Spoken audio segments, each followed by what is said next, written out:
અને અમારા નેતા માનનીય ધારાસભ્ય શ્રી ચૈતરભાઈ વસાવા ગુજરાતના ચૂંટણી કમિશનની ઓફિસ પર છીએ. આજે ગુજરાતના ચૂંટણી કમિશનર દ્વારા એક બહુ જ મહત્વની મીટિંગ બોલાવવામાં આવી હતી અને આ મીટિંગમાં આમ આદમી પાર્ટીના પ્રતિનિધિ તરીકે હું અને ચૈતરભાઈ ઉપસ્થિત હતા. ગુજરાતની અંદર SIR સ્પેશિયલ ઇન્ટેન્સિવ રોલ બનાવવા માટે જઈ રહ્યા છે, રિવિઝન કરવા માટે. અને એટલા માટે આજે આ ગુજરાતની મતદાર યાદી સુધારણાના કાર્યક્રમની અંદર જનતા વતી સૂચન અમે આપ્યા છે. સરકારનું એવું કહેવું છે, ચૂંટણી પંચનું એવું કહેવું છે કે ગુજરાતની આખી મતદાર યાદી જે છે એની અંદર સુધારો કરવામાં આવશે, ફેરફાર કરવામાં આવશે. એક વ્યક્તિનું ફોર્મ ભરવામાં આવશે નવેસરથી અને નવેસરથી એક વ્યક્તિનું મતદાર યાદીમાં નામ લખવામાં આવશે. આવું કરવા પાછળનું કારણ એમણે એમ બતાવ્યું છે કે સ્થળાંતર થઈ ગયેલા મતદારો, મૃત્યુ પામેલા મતદારો, ડુપ્લિકેટ મતદારો, એક જ વ્યક્તિનું 2 વખત નામ હોય એવા મતદારો કે અન્ય કોઈ કિસ્સાઓ બન્યા હોય, આ તમામ કિસ્સાઓમાં જે કઈ ફેરફારો મતદાર યાદીમાં થયા હોય એનો સુધારો કરવા માટે થઈ અને SIR કરવામાં આવવાનું છે. આપણને ખ્યાલ છે કે બિહારમાં હમણાં જ SIR ની પ્રક્રિયા કરવામાં આવી અને ખૂબ ઉબાળો થયો. તો આમ આદમી પાર્ટીએ પૂરી રીતે તૈયારી કરી અને આજની મીટિંગમાં મહત્વની 2-4 બાબતોનો પ્રશ્ન ઉઠાવ્યો છે. જેમાં અમારા નેતા ચૈતરભાઈએ એક મહત્વની વાત રજૂ કરી કે ચૈતરભાઈ અને ગામડાના વિસ્તારોની અંદર અનેક લોકો શહેરોમાં માઇગ્રેટ થઈને રહે છે. એમનું ગામડાની મતદાર યાદીમાં પણ નામ છે, શહેરોની મતદાર યાદીમાં પણ નામ છે. તો આ SIR કર્યા પછી 2 માંથી એક જ જગ્યાએ નામ રાખવા માટે શું વ્યવસ્થા છે? તો ચૂંટણી પંચ પાસે એનો કોઈ જવાબ નથી. એવો એક બીજો પ્રશ્ન પૂછવામાં આવ્યો કે ગુજરાત ઇન્ડસ્ટ્રીયલ સ્ટેટ છે, ઔદ્યોગિક રાજ્ય હોવાના કારણે ગુજરાતના લગભગ જિલ્લાઓની અંદર GIDC અને મોટી મોટી કંપનીઓ અને મોટા મોટા ઉદ્યોગો છે. આ ઉદ્યોગો કંપનીઓમાં ઉત્તર પ્રદેશ, રાજસ્થાન, બિહાર કે અલગ અલગ રાજ્યો, મધ્યપ્રદેશના માણસો ત્યાં મજૂરી કરે છે. એ મજૂરી કરતા લોકોના હજારોની સંખ્યામાં નામ મતદાર યાદીમાં ભાજપ દ્વારા નાખી દેવામાં આવ્યા છે અને ચૂંટણી ટાણે કંપનીના માલિકોને દબાવીને એ મજૂરોના મત ભાજપની અંદર જાય એવી વ્યવસ્થા આખા ગુજરાતમાં ઊભી કરેલી છે. અમે આજે ચૂંટણી પંચને પ્રશ્ન પૂછ્યો કે ઉત્તર પ્રદેશની મતદાર યાદીમાં પણ નામ હોય અને રાજકોટની GIDC માં રહેતા મજૂરનું નામ રાજકોટમાં પણ હોય તો બંને નામ ચેક કેવી રીતે કરશો? આ પ્રશ્નનો ગુજરાતના ચૂંટણી પંચ પાસે હાલમાં કોઈ જવાબ નથી કે આવું ચેક કેવી રીતે કરવાનું. અમે પૂછ્યું કે કરોડો રૂપિયાનો ખર્ચો કરીને, હજારો માનવ કલાકો બગાડીને આખા રાજ્યનું વહીવટી તંત્ર આની અંદર લાગી જવાનું છે. એક માણસ લાઈનમાં ઉભો રહેવું પડશે. ગરીબ હશે, મજૂર હશે, અભણ હશે, અશક્ત હશે, અપંગ હશે, બીજી ત્રીજી રીતે જે લોકો હશે બધા ખૂબ હેરાન થશે. અને આટલું બધું કર્યા પછી પણ જો રાજ્યનું ચૂંટણી પંચ કે કેન્દ્રનું ચૂંટણી પંચ ડબલ વોટરને પકડી નહીં શકે કે બિહારમાં પણ નામ હોય અને રાજકોટમાં પણ નામ હોય અથવા તો જુનાગઢમાં પણ નામ હોય અને અમદાવાદમાં પણ નામ હોય, જો એને પકડી નહીં શકાય ડબલ વોટરને, તો પછી આટલી મોટી પ્રક્રિયા કરવી જોઈએ નહીં. મેં પુરાવા તરીકે મારા હાથમાં એક પુરાવો છે. આ પુરાવો મેં રજૂ કર્યો. આ ફોટો ઢાંકી દઉં છું. આ ફોટો ગુજરાતના એક મહિલાનો છે. આ મહિલાનું નામ એક જ મકાનમાં 3 વખત નોંધાયેલું છે. પોતાના ઘરમાં 3 વખત આ બેન મતદાર છે. એક મહિલાનું આ ચૂંટણી કાર્ડ લઈને મેં રજૂ કર્યું અને ચૂંટણી પંચના જે મેન સાહેબો હતા એને જોઈને ખાલી મારી સામે સ્માઇલ કરી. એની પાસે કોઈ જવાબ જ નથી કે ગોપાલ ઇટાલિયાનો 3 વખત મતદાર યાદીમાં નામ છે. એ જ ફોટો પણ એનો, એ સરનામું પણ એનું, એ ઘર નંબર પણ એનો, અને 3 વખત મત એને અધિકાર મત આપવાનો મતદાર યાદી પ્રમાણે મળ્યો.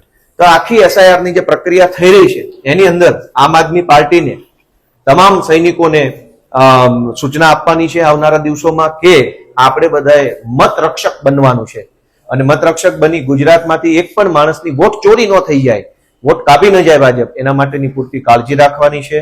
ગામડે ગામડે એક વ્યક્તિ સુધી પહોંચી દરેકનું નામ નવી મતદાર યાદીમાં આવી જાય એ માટેની અમારી પૂરી તૈયારી છે. ભાજપને જે પ્રયત્ન કરવા એ કરી લે, પણ આ વખતે એનું હારવાનું ફરજિયાત છે. કેમ કે આ વખતે આમ આદમી પાર્ટી બેઠી છે. આમ આદમી પાર્ટી છે ત્યાં સુધી કોઈ પણ પ્રકારની ગેરરીતિ થવા નહીં દઈએ. વધારે વિગત અમારા ચૈતરભાઈ વસાવા કહેશે. આજે ગુજરાતના મુખ્ય ચૂંટણી અધિકારીએ તમામ સર્વદળીય બેઠક આજે બોલાવી. એમાં અમારા આમ આદમી પાર્ટીના ગુજરાતના નેતા ગોપાલ ઇટાલિયાજી અને અમે ઉપસ્થિત રહ્યા. અમે બંને ધારાસભ્ય એટલા બધા ગુજરાતની જનતાને લઈને ગંભીર હતા કે અમે કીધું કે હમણાં સુધી જે લોકો મૃત્યુ પામતા હતા, જે વહુને આપણે લગ્ન કરીને લાવતા હતા, તો એ રૂટીન પ્રક્રિયામાં એ નામ ચડી જાય ને મૃત્યુ પામે એનું નામ કમી કરી દેતા હતા. BLO નું એ કાયમનું કામ છે, રૂટીન ચાલે છે. તો SIR ગુજરાતમાં લાવીને 4/11/2025 થી 4/12/2025 એક મહિના દરમિયાન 5,08,39,000 મતદાતાઓના નવા ફોર્મ ભરીને નવી યાદી તૈયાર કરવાની શું જરૂર પડી? અને છેલ્લે 2002 થી લઈને હમણાં 21 વર્ષમાં ક્યારે આવું થયું નથી, પણ આ વર્ષે જ કેમ સરકારને જરૂર પડી કે અમારે એસઆઈઆર કરવું છે કે જે લોકો મરણ પામ્યા હોય એના નામ અમારે કાઢવા છે? ત્યારે અમે સરકારને પૂછ્યું કે જે લોકો ડુપ્લિકેટ મતદાતાઓ છે, બે જગ્યાએ મત કરે છે, માનો કે અંકલેશ્વરમાં મજૂરી અર્થે આવેલા બિહાર, યુપી, મધ્યપ્રદેશના લોકો પોતાના ગામમાં પણ મતદાન કરે છે અને અંકલેશ્વરમાં મતદાન કરે છે, તો એના માટે ચૂંટણી પંચ પર શું ટેકનિકલી શું સોફ્ટવેર છે કે શું બાબતો છે કે એને આપણે પકડી શકાય? તો ચૂંટણી પંચ પર એનો જવાબ નથી. બીજું, એક જ મહિના માટેનો આ કાર્યક્રમ છે અને આખી મતદાર યાદી નવી બનાવવાની છે, ત્યારે જે લોકો પોતાનું જીવન નિર્વાહ માટે ગામડાઓમાંથી સૌરાષ્ટ્રમાં ખેત મજૂરી કરવા જાય છે, સુગરોમાં મજૂરી કરવા જાય છે, કંપનીઓમાં મજૂરી કરવા જાય છે, અને એ લોકોના ઘરે જ્યારે બીએલઓ જશે અને ઘરને તાળું મારેલું હશે, એનો ફોટો ક્યાંથી આવશે, એના ડોક્યુમેન્ટ ક્યાંથી લેવામાં આવશે અને એની શું વ્યવસ્થા છે? ત્યારે ચૂંટણી અધિકારી પાસે એનો જવાબ નથી. એ જ પ્રકારે અમે કીધું કે બોર્ડર વિલેજો છે ગુજરાતમાં, ઘણા મધ્યપ્રદેશ, રાજસ્થાન અને મહારાષ્ટ્રની બહેનોને વહુ બનાવીને અહીંયા લાવવામાં આવ્યા છે અને ઘણી અહીંની બહેનોને ત્યાં પણ લગ્ન કરીને આપ્યા છે. ત્યારે એમના પુરાવા કઈ રીતના આપણે મહિનાની અંદર ભેગા કરીશું? ત્યારે ત્યાંની યાદીમાં પણ નામ છે, તે કમી કઈ રીતના થશે? અહીંની યાદીમાં ઉમેરીશું કે કઈ રીતના સિસ્ટમ છે? એનો જવાબ ચૂંટણી પંચ પર નથી. ત્યારે જે 5,08,39,000 મતદાતાઓની નવી યાદી બનાવવાની જે તજવીજ આ ગુજરાત સરકારે હાથ ધરી છે, એ માત્ર ને માત્ર ગરીબ, વંચિત, દલિત, પીછડા અને મજૂરી વર્ગના લોકો, ગામડાના લોકો, જે વૃદ્ધ છે, વિધવા છે, ત્યક્તા છે, એવા લોકોને આમાં ખૂબ જ મોટા પ્રમાણમાં હેરાનગતિ થવાની છે. મહિનાની અંદર એ લોકો સૌરાષ્ટ્રથી પોતાના ગામે આવશે ચૂંટણી મતદાન યાદીમાં નામ ઉમેરવા માટે? શું એ લોકો રજા પાડશે કંપનીમાં? શું એ લોકો સુગરમાં અઠવાડિયું રજા પાડીને ઘરે જવાના છે? નથી જવાના. ત્યારે આવી ગંભીર બાબતોમાં પણ જે રૂટિંગ પ્રક્રિયા ચાલે છે એને ફ્રીજ કરી દેવામાં આવી છે અને આખું જે એસઆઈઆર ના નામે જે પ્રજાના ટેક્સના અબજો રૂપિયાનું રાંધણ થવાનું છે, લાખો માનવ કલાકો આમાં બગડવાના છે, અધિકારીઓ આમાં હેરાન થવાના છે. ત્યારે સરકારને અમારે વિનંતી છે, સરકાર આમાં કોઈ ગંભીરતા નથી, એની પાસે કોઈ ટેકનોલોજી નથી કે કોઈ લિંક નથી કે ડુપ્લિકેટ વોટરોની સ્કીનિંગ કરી શકાય. ત્યારે સરકાર આ બધી કરવાની જગ્યાએ જે રૂટિંગ પ્રક્રિયા ચાલે છે એ કરે. અમે અમારા તમામ બીએલએ અમારા બૂથ લેવલના એજન્ટો છે એમને અમે સજાગ કરી દઈશું. ક્યાંય પણ ભારતીય જનતા પાર્ટી એવા નાગરિકોને જેના મત કપાઈ જાય છે એ વોટ ચોરી ના થાય એની તકેદારી રાખીશું.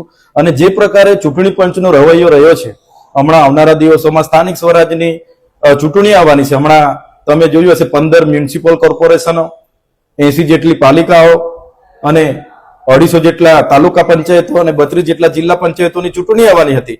એની જગ્યાએ યાદી ફ્રીઝ કરીને નવી એસઆઈઆર ની યાદી 7 ફેબ્રુઆરી 2026 બહાર પાડવાની વાત કરી છે અને બાદમાં ચૂંટણી કરવાની. ત્યાં સુધી વહીવટદારો રાજ કરશે એવી વાત જયારે ચૂંટણી પંચ કરતું હોય, એટલે આ ગુજરાતની જનતા લોકશાહીમાં ખૂબ જ ગંભીર બાબત છે. પ્રજાના ટેક્સના પૈસાનું રાંધણ થવાનું છે, લાખો માનવ કલાકો જયારે બગડવાના છે. ત્યારે અમારે તો ચૂંટણી આયોગને નમ્ર અપીલ છે, ચૂંટણી પંચ એ સંવિધાનિક સંસ્થા છે, કોઈના પણ દબાણમાં આવ્યા વગર બાબા સાહેબ આંબેડકરે બંધારણમાં બધાને એક મત નાખવાનો અધિકાર આપ્યો છે. એ અધિકાર છીનવવાનો પ્રયાસ કોઈ પાર્ટી કે કોઈના ઈશારે ચૂંટણી પંચ એ ગુનો ના કરે એવી અમારી સૌ વતી અપીલ છે. અને આવનારા દિવસોમાં ગુજરાતની જનતાને પણ અમે કહીએ છીએ કે 1 મહિનાનો સમય છે. આપણે આધાર કાર્ડ અપડેટ કરાવવા માટે 3-3 મહિના લાઈનો પર હતા, રેશન કાર્ડ કેવાયસી કરાવવા માટે 4-4 મહિના લાઈન પર હતા.